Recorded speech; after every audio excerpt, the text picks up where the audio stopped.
Hello everyone, this is Diksha Rathore and welcome back to my channel. So next question discuss करेंगे chapter 24 के। सो जल्दी से video को like and share कर दीजिए और चैनल को सब्सक्राइब कर लीजिए। So now friends, let's start. So question जो है, एक कॉलेज जाने वाली लड़की ने फर्श पर कोट फेंकने की आदत डाल रखी है। लड़की की माँ ने उससे कहा कि कमरे से बाहर जाओ और कोट को खूंटी पर टांगो। लड़की अगली बार घर में प्रवेश करती है, कोट को हाथ पर रखकर अलमारी की तरफ जाकर कोट को खूंटी पर टांग देती है। यह उदाहरण है श्रृंखलागत अधिगम का, उद्दीपन अनुक्रिया का, प्रत्यय अधिगम का या इनमें से सभी। तो सही आंसर क्या हो जाएगा 101 में। तो राइट आंसर होगा यहाँ पर उद्दीपन अनुक्रिया अधिगम का। ठीक है, सो बी आंसर यहाँ पर सही है। नेक्स्ट क्वेश्चन है, निम्न में से कौन सा सीखने के नियम में सम्मिलित नहीं है? अभ्यास, तत्परता, खेल या प्रभाव। तो कौन सा सीखने के नियम में सम्मिलित नहीं है?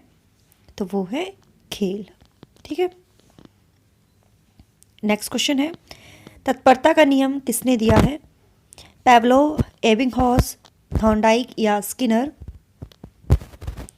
तो तत्परता का नियम किसने दिया है? तो ये दिया है थॉर्नडाइक ने।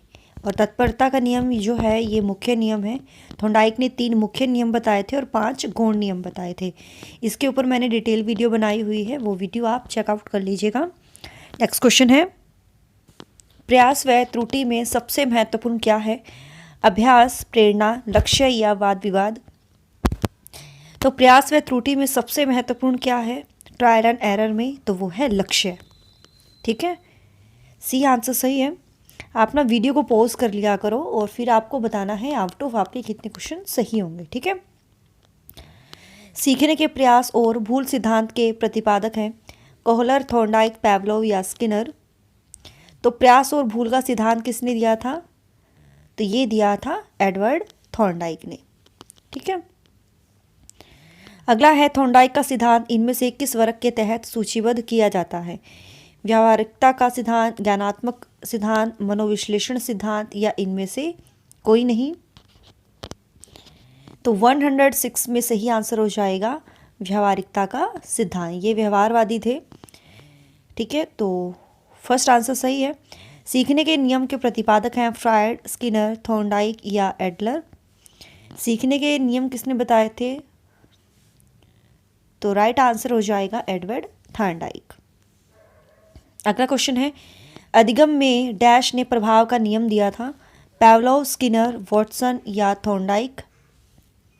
तो अधिगम में डैश ने प्रभाव का नियम दिया था, तो किसने दिया था? ये थॉर्नडाइक ने। और ये भी जो है मुख्य नियम है, 3 मुख्य नियम बताए थे, प्रभाव का नियम, अभ्यास का नियम, तत्परता का नियम। ठीक है, आगे बढ़ते हैं। अधिगम में प्रयत्न व भूल के सिद्धांत का प्रतिपादन किसने किया?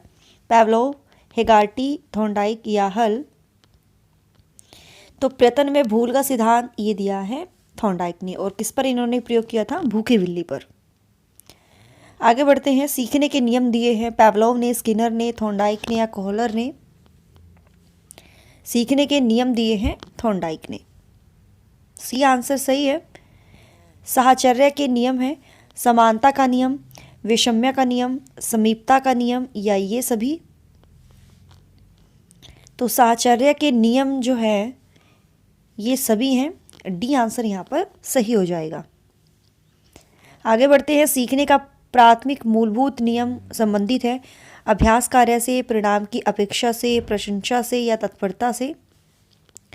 112 में सही आंसर होगा। तो प्राथमिक मूलभूत नियम जो है ये तत्परता से रिलेटेड होते हैं। यानी जब हम किसी को सिखाते हैं तो बच्चे को सबसे पहले प्रिपेयर करना पड़ता है और बच्चा सबसे पहले प्रिपेयर होता है सीखने के लिए। विदाउट प्रिपरेशन जब तक वो खुद तैयार नहीं होगा तब तक वो भी नहीं सीख पाएगा। तो प्राथमिक मूलभूत नियम जो है वो तत्परता से रिलेटेड है। आगे है, जब बच्चे एक अवधारणा को सीखते हैं और उसका प्रयोग करते हैं तो अभ्यास उनके द्वारा की जाने वाली त्रुटियों को कम करने में मदद करता है। यह विचार किसके द्वारा दिया गया? जीन पियाजे, जेबी वॉटसन, लेव वाइगोत्स्की या ई.एल. थॉर्नडाइक। तो 113 में आंसर सही हो जाएगा थॉर्नडाइक। ठीक है, नेक्स्ट है एक बच्चा अतीत की समान परिस्थिति में की गई अनुक्रियाओं के आधार पर नई स्थिति के प्रति अनुक्रिया करता है। यह किससे संबंधित है? सीखने का प्रभाव नियम, सीखने की प्रक्रिया का अभिवृत्ति नियम, सीखने का तत्परता नियम या सीखने का सादृश्यता नियम। 114 में आंसर क्या सही होगा? तो सही आंसर हो जाएगा हमारा डी आंसर, सीखने का सादृश्यता नियम। ठीक है, डी आंसर सही है। निम्नलिखित में से कौन सा सीखने का नियम नहीं है? तत्परता का नियम, तनाव का नियम, प्रभाव का नियम या अभ्यास का नियम? तो सीखने का नियम नहीं है, तो तनाव का नियम नहीं है, क्योंकि ये तीनों तो नियम है सीखने के, तो बी आंसर सही है। निम्न में से कौन सा सीखने के मुख्य नियमों में शामिल नहीं है? तत्परता का नियम, अभ्यास का नियम, बहु अनुक्रिया का नियम या प्रभाव का नियम? तो तीन मुख्य नियम कौन से हैं? तत्परता का नियम, अभ्यास का नियम, प्रभाव का नियम। लेकिन ये जो है ये गौण नियम है, सेकेंडरी रूल्स है, तो सी आंसर यहाँ पर हमारा सही होगा। नेगेटिव में पूछा था जो नहीं है। सीखने में प्रयास व भूल के सिद्धांत का प्रतिपादन किसने किया? Trial and error. भूखी बिल्ली पर इन्होंने प्रयोग किया था। और कौन से ये मनोवैज्ञानिक है? तो ये है थॉर्नडाइक। ठीक है, नेक्स्ट क्वेश्चन इज अधिगम के प्राथमिक सिद्धांतों के प्रणेता कौन है? तो ये है ए.एल. थॉर्नडाइक। और ये यूपी असिस्टेंट टीचर 27 मई 2018 में जो पेपर हुआ था ना, उसमें ये क्वेश्चन पूछा गया था। ठीक है, तो आप इसके ना डिस्क्रिप्शन पढ़ सकते हो। अगला क्वेश्चन है डैश वे मनोवैज्ञानिक थे जिन्होंने प्रयत्न त्रुटि अधिगम के प्रयोगों को संचालित किया था? थॉर्नडाइक, कोहलर, स्किनर या पैवलोव? प्रयत्न त्रुटि अधिगम के प्रयोग को संचालित किया था, तो जहाँ पर प्रयास एवं त्रुटि का सिद्धांत आता है या प्रयत्न एवं त्रुटि का सिद्धांत आता है, तो ये मनोवैज्ञानिक थे थॉर्नडाइक। ठीक है, सीखने के प्रयास व त्रुटि सिद्धांत का प्रतिपादन किसने किया था? 1913 में किया था ए.एल. थॉर्नडाइक ने। ठीक है, अमेरिकी मनोवैज्ञानिक थे और 3 नियम इन्होंने बताए थे, तत्परता का नियम, अभ्यास का नियम और प्रभाव का नियम, यानी मुख्य नियम थे। और 5 इन्होंने बताए थे गौण नियम। एसआर बॉन्ड भी जो है इस सिद्धांत को कहा जाता है, प्रयास एवं त्रुटि को, स्टिमुलस रिस्पॉन्स। और भूखी बिल्ली पर इन्होंने प्रयोग किया था। ठीक है, तो ये सब आप पढ़ लेना। थॉर्नडाइक के सिद्धांत के अनुसार उत्तेजना प्रतिक्रिया युग्मों की आवृत्ति निम्न का गठन निर्धारित करता है? प्रबलन, आदत, दंड या अनुबंधन? तो 122 में आंसर सही हो जाएगा आदत। ठीक है, प्रयत्न त्रुटि अधिगम के थॉर्नडाइक सिद्धांत ने डैश के महत्व पर जोर दिया है? प्रेरणा, पुरस्कार, प्रशंसा या दंड? तो किस पर इन्होंने जोर दिया था थॉर्नडाइक के सिद्धांत ने? तो ये दिया था इन्होंने प्रेरणा पर। ठीक है, तत्परता का नियम अधिगम से पूर्व डैश की आवश्यकता पर प्रभाव डालता है? अनुभव, पुनर्बलन, अभ्यास या परिपक्वता? 123 में आंसर सही होगा, तो यहाँ पर सही आंसर हो जाएगा परिपक्वता। ठीक है, डी आंसर सही है। संयोजनवाद का सिद्धांत किनके द्वारा जो है प्रस्तावित किया गया? स्किनर, टॉलमैन, पैवलोव या थॉर्नडाइक? कनेक्शनिज्म ये जो थ्योरी है ये किसके द्वारा प्रतिपादित की गई? तो ये की गई थॉर्नडाइक के द्वारा। इनके सिद्धांत को संयोजनवाद का सिद्धांत भी कहा जाता है। थॉर्नडाइक के तत्परता के नियम को इस नाम से भी जाना जाता है? अभ्यास का नियम, प्रभाव का नियम, कार्य प्रवृत्ति का नियम या मनोवृत्ति का नियम? तो तत्परता के नियम को हम कार्य प्रवृत्ति के नाम से भी जानते हैं, कार्य प्रवृत्ति का नियम। ठीक है, थॉर्नडाइक द्वारा उद्दीपन अनुक्रिया सिद्धांत से संबंधित प्रयोग में किस जानवर का प्रयोग किया गया था? चूहा, कुत्ता, बिल्ली या कबूतर? तो उद्दीपन अनुक्रिया एसआर थ्योरी जो है थॉर्नडाइक ने ये दी थी 1913 में और इन्होंने प्रयोग किया था भूखी बिल्ली पर। ठीक है, बिल्ली पर। ए.एल. थॉर्नडाइक ने किस प्रकार के अधिगम का प्रस्ताव रखा? क्रिया प्रसूत अनुबंधन, प्रतिनिधिक अनुबंधन, शास्त्रीय अनुबंधन या प्रभाव अनुबंधन? तो सही आंसर क्या होगा? तो ये है 127 में प्रभाव अनुबंधन। ठीक है, अगला है शिक्षार्थी तब तक नहीं सीख सकते जब तक ऑप्शन है उन्हें शिक्षा के सामाजिक उद्देश्यों की आवश्यकताओं के अनुरूप ना पढ़ाया जाए, उन्हें यह पता ना हो कि जो तथ्य उन्हें पढ़ाए गए हैं निकट भविष्य में उनका परीक्षण किया जाएगा, वे सीखने के लिए तैयार ना हो, या दैनिक आधार पर घर में उनके माता पिता विद्यालय में उनके सीखने के बारे में नहीं पूछेंगे। तो शिक्षार्थी तब तक नहीं सीख सकते जब तक वो जो है सीखने के लिए तैयार ना हो, है ना। तभी कहा जाता है कि बच्चे जो है सीखने के लिए पहले तत्पर हों, प्रिपेयर हों, तभी वो सीख पाएंगे। तो सी आंसर सही है। नेक्स्ट क्वेश्चन जो है, कक्षा शिक्षण में पाठ प्रस्तावना सोपान सीखने के किस नियम पर आधारित है? प्रभाव का नियम, सादृश्यता का नियम, तत्परता का नियम या साहचर्य का नियम? तो प्रेजेंटेशन जो होती है लेसन प्लान में, तो वो किस नियम पर बेस्ड होती है? तत्परता का नियम। ठीक है, सी आंसर सही है। सीखने की तत्परता डैश की ओर संकेत करती है। थॉर्नडाइक का तत्परता का नियम, शिक्षार्थियों का सामान्य योग्यता स्तर, सीखने के सात्यक में शिक्षार्थियों का वर्तमान संज्ञानात्मक स्तर, या सीखने के कार्य की प्रकृति को संतुष्ट करना। तो सीखने की तत्परता किसकी ओर संकेत करती है? तो सही आंसर हो जाएगा सीखने के सात्यकता में शिक्षार्थियों का जो वर्तमान संज्ञानात्मक स्तर है कि बच्चे सीखने के लिए कितने प्रिपेयर है। ठीक है, तो सी आंसर यहाँ पर सही होगा। थॉर्नडाइक का सिद्धांत निम्न में से कौन सी श्रेणी में आता है? व्यवहारात्मक सिद्धांत, संज्ञानात्मक सिद्धांत, मनोविश्लेषणात्मक सिद्धांत, या इनमें से कोई नहीं?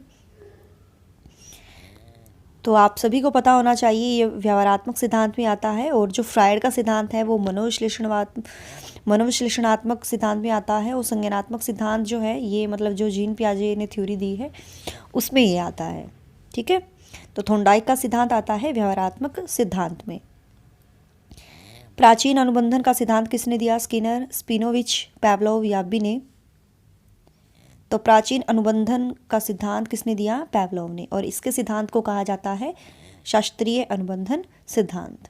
ठीक है, क्लासिकल स्थिति का प्रतिपादक कौन था? स्किनर, पैवलोव, वॉटसन या थॉर्नडाइक? तो क्लासिकल कंडीशनिंग तो ये दी है पैवलोव ने, और किस पर इन्होंने प्रयोग किया था? कुत्ते पर। ठीक है, शास्त्रीय अनुबंध सिद्धांत भी कहा जाता है। राजू खरगोश से डरता है। शुरू में खरगोश को राजू से काफ़ी दूर रखा गया। आने वाले दिनों में हर रोज़ खरगोश और राजू के बीच की दूरी कम कर दी गई। अंत में राजू की गोद में खरगोश को रखा गया और राजू खरगोश से खेलने लगा। यह प्रयोग उदाहरण है। तो ऑप्शंस को पढ़ लीजिए और आपके अकॉर्डिंग सही आंसर क्या होगा? तो ये है शास्त्रीय अनुबंध सिद्धांत का। ठीक है, किसने दिया था ये थ्योरी? पैवलोव ने। 5 वर्ष का राजू अपनी खिड़की के बाहर तूफान को देखता है। बिजली चमकती है और कड़कनी की आवाज़ आती है। राजू शोर सुनकर उछलता है। बार बार यह घटना होती है। फिर कुछ देर शांति के पश्चात बिजली कड़कती है। राजू बिजली की गर्जना सुनकर उछलता है। राजू का उछलना सीखने के किस सिद्धांत पर यानी किस सिद्धांत का उदाहरण है? तो क्या सही आंसर हो जाएगा? तो राइट आंसर होगा यहाँ पर 135 में शास्त्रीय अनुबंधन का। ठीक है, यानी एक बॉन्ड क्रिएट हो गया उन दोनों में। नेक्स्ट है सीखने का क्लासिकल कंडीशनिंग सिद्धांत प्रतिपादित किया, यानी जिसको हम शास्त्रीय अनुबंध सिद्धांत भी कहते हैं। तो आपके पास ये ऑप्शंस हैं। तो ये क्लासिकल कंडीशनिंग थ्योरी दी है पैवलोव ने। अनुबंधन की प्रक्रिया में प्रथम सोपान निम्नलिखित में से कौन सा है? उत्तेजना, आवृत्ति, सामान्यीकरण या इनमें से कोई नहीं? 137 में आंसर सही हो जाएगा उत्तेजना। ठीक है, पैवलोव ने सीखने के अनुबंधन प्रतिक्रिया सिद्धांत का प्रतिपादन डैश पर प्रयोग करके किया था? खरगोश, चूहे, कुत्ते या बिल्ली? तो पैवलोव ने किस पर प्रयोग किया था? कुत्ते पर। डैश संबंध प्रतिक्रिया सिद्धांत में पैवलोव ने प्रयोग किया था? अभी जस्ट हमने डिस्कस किया है। तो पैवलोव ने किस पर प्रयोग किया था? कुत्ते पर। ठीक है, अगला क्वेश्चन है और आज की क्लास का ये लास्ट क्वेश्चन है। निम्नलिखित में से किस अधिगम का एक संज्ञानात्मक रूप नहीं माना जाता है? प्रत्यधिकृत अनुबंधन, अव्यक्त अधिगम, विशेषणात्मक अधिगम या शास्त्रीय अनुबंधन? तो संज्ञानात्मक रूप नहीं माना जाता है। तो यहाँ पर आंसर सही हो जाएगा शास्त्रीय अनुबंधन। ठीक है, तो ये हमारे 40 इंपॉर्टेंट क्वेश्चन थे। आपके कितने सही हुए हैं कमेंट में बताइएगा। So thanks for watching my video, do like share and subscribe my YouTube channel. Till then bye bye, रब राखा, जय भोलेनाथ।